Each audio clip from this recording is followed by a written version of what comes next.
Would you keep your child at home because of fears about COVID at school, even if that meant facing fines of up to £2,500 and possibly a 3-month prison sentence? Well, Lisa Diaz has kept her daughter out of primary school for 20 months because she believes it just isn't safe. And she is now, possibly inevitably, being pursued by her local authority. Well, with infection rates hitting record levels, we're asking, is it justified to keep children off? Or should parents be forced to pay the fines if they do? Lisa Diaz, that parent, joins us now. And head teacher Bryony Baines joins us as well.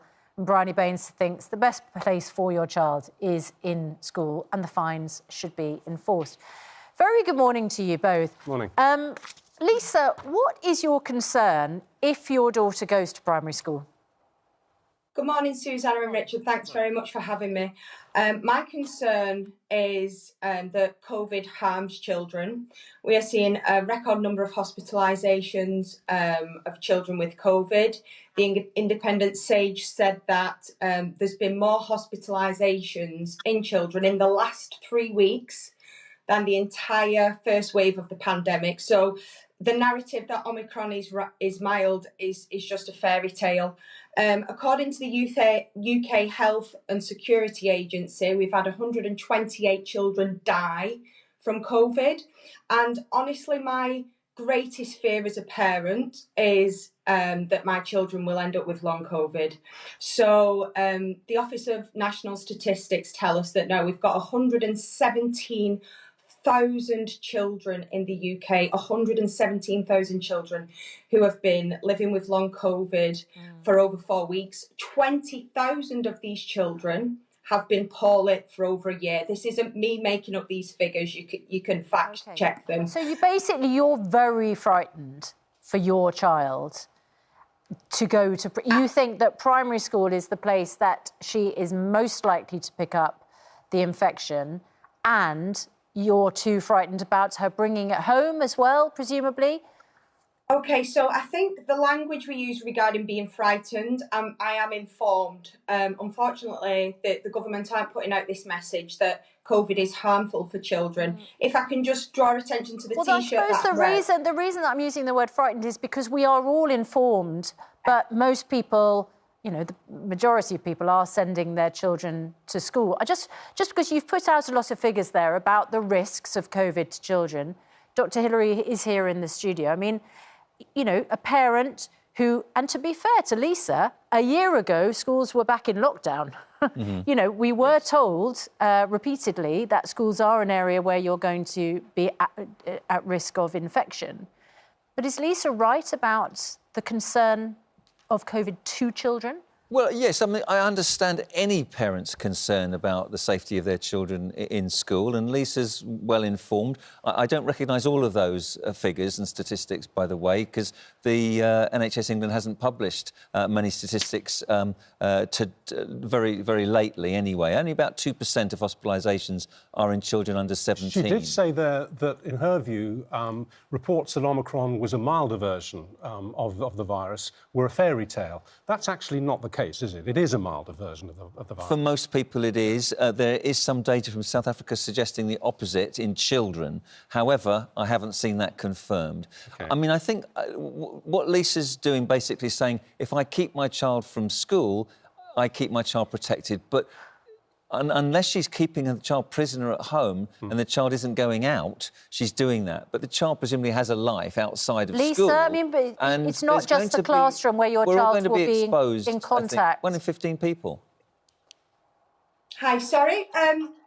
Lisa, we're just putting the point to you that it's not just at school that children or anybody is at risk from getting this virus, and that unless you isolate your daughter at home 24/7, she'll still be at risk of picking it up, whether it's going with you to the shops or going for a walk. And this is a very transmittable virus. So she's still at risk. Why do you think she's more at risk at school than she is, say, going shopping with you?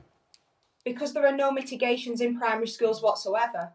Apart from open a window and a lot of hygiene theatre, that's it. Let me just say straight off the bat, I want my daughter in school. I also believe that school is the best place for children. That the school has got to be safe. I don't see any controversy in that. And schools are Lisa, sorry to interrupt, but I want to bring you on to another point. You've also said that were she to get the double jab, you would then be happy for her to go back to school. But that wouldn't protect her from getting the virus, you know. I mean, you know, we both here have been triple jabbed, and we both got it. Yeah, it's really worrying about the efficacy of the virus. The more we let it spread, the less effective that the vaccines are going to be.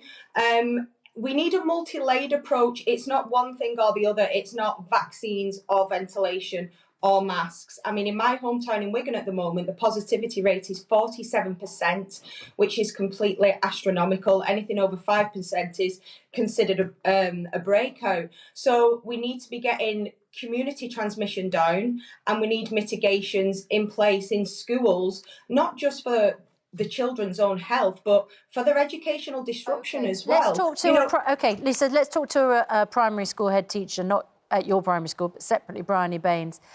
I mean, you know, Lisa's at one end of a scale of people who are concerned, parents who are concerned about their children. And, you know, what she's saying is primary schools are not a safe place for her child. I mean, a lot of teachers are worried about transmission within classrooms. What do you think, Bryony Baines, about Lisa facing punishment for doing something, you know, which teachers are themselves worried about? Are you there? Bryony, can you hear us? Oh dear, that's known in the trade as a frozen In the meantime, screen. could I ask Lisa, I understand that your 12-year-old's been double vaccinated. Would you consider vaccinating your younger child if that were to be the case, if that was possible in England? It's not currently recommended, but I do understand one mother drove a 13-hour drive to Italy, to Milan, to vaccinate her 9-year-old. Was that something you would consider? Absolutely. I think that parents should be given the choice to vaccinate their children. The vaccine has been rolled out successfully across America, across Europe, and again, that we're behind the curve. And I want to come back to the point that it is not a benign illness in children. I wish it was. The mum who's made me this T-shirt, her daughter caught COVID in June. She had no symptoms initially. She was asymptomatic. 6 months later, she's in a wheelchair. She's been to the hospital and it's down to long COVID. And Public Health England have run the biggest study, and 1 in 7 children will have debilitating effects who contract COVID. All right, Lisa. Listen, I'm sorry to cut in there, but you've made that point quite crisply, and we'll ask Bryony, our head teacher, who's now with us, I think, to do the same thing. Be quite brief if you can, Bryony, but you've heard what Lisa said. What's your response? I'm really sorry that it's reached this stage for Lisa, and I think I would dispute the fact that primary schools are not safe. We are doing everything we can to keep primary schools as safe as we can within the guidance. I think that parents are concerned. I understand that. And if I had Lisa in my school, I'd be trying to work with her to resolve this. Children need to be in school. We are all in agreement of that. And we need to get children back in school to work with parents to allay their fears, because the best place for them is school. Do you think that threatening parents like Lisa with a multi-thousand-pound fine and or 3 months in jail is the way to persuade them? Because it's more like bullying, isn't it, really? Well, yes, I can see your point. And I think those are quite emotive words, Richard, when you talk about bullying and threatening. I think fining is very much a last resort, and it needs to be a discussion. It needs to be, if Lisa were in my school, I'd be talking to her about what her exact concerns were, looking at how we could resolve them and how we could get her back in. But at the end of the day, if children aren't in school, they can't be learning as well as we need them to. I think my point when I said bullying, what I was really saying was that it doesn't do the daughter much good for her mother to go to jail, does it?